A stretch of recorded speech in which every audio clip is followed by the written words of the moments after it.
Իսկ հաջորդ պատերազմում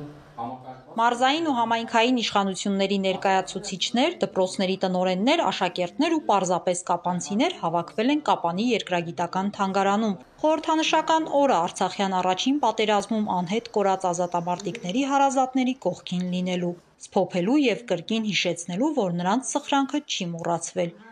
Հունիսի 29-ը անհետ կորած ազատամարտիկի հիշատակի օրն է։ Այսօր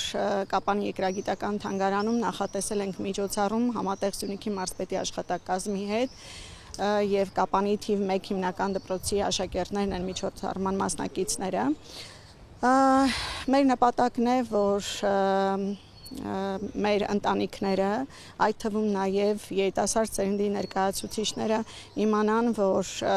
անհայտ ճակատագիր ունեցող ազատամարտիկներին մենք փնտրում ենք, մենք սպասում ենք, մենք միշտ հիշում ենք։ Զարինե Հակոբյանը ռազմահայրենասիրական կազմակերպություն է հիմնել, որտեղ միատեղել է ճակատագիրն անհայտ ամուսնու Սպա Յուրի Արուստամյանի ընկերներին ու 3 տասնամյակից ավելի իրենց հարազատների վերադարձին սպասող մարդկանց։ Հույսը հավատը կա, որովհետև ի սկզբանե եղել են տարբեր պատմություններ, տարբեր վարկածներ եւ հետո ինչու չսպասել, որովհետև իրոք վիրավոր ընկել են մարտի դաշտում, ոմանք նահանջել են, ոմանք չեն կարողացել հանել այդ վիրավորներին, արդյոք թողել 22 հոգիներ զոհվեցին։ Իրականում հասկանալի է, որ ողջեր հաստատ կան, եւ հույսը ես պահում եմ եւ ես նաեւ մեր բոլոր ընտանիքների հետ իմ կապը ամուր է, այսօր էլ այստեղ հավաքված են այդ ընտանիքներից, բոլոր ընտանիքներից, Գորիսից, Կապանից, անհայտ կորածների եւ նրանք էլ իմ հետ հույսը պահում են։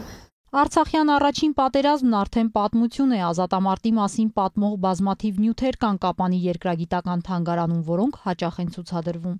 Ցուցակներին հիմնականում փակցված են անհայտ կորած մեր տղաների լուսանկարները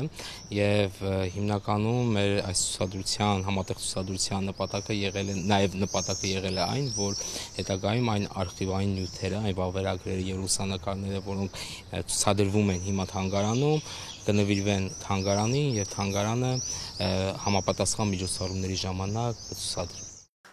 Անհայտ կորած ազատամարտիկների զինակից ընկերների ելույթներն ընդմիջվում էին Կապանի թիվ 1 հիմնական դպրոցի սաների գեղարվեստական կատարումներով։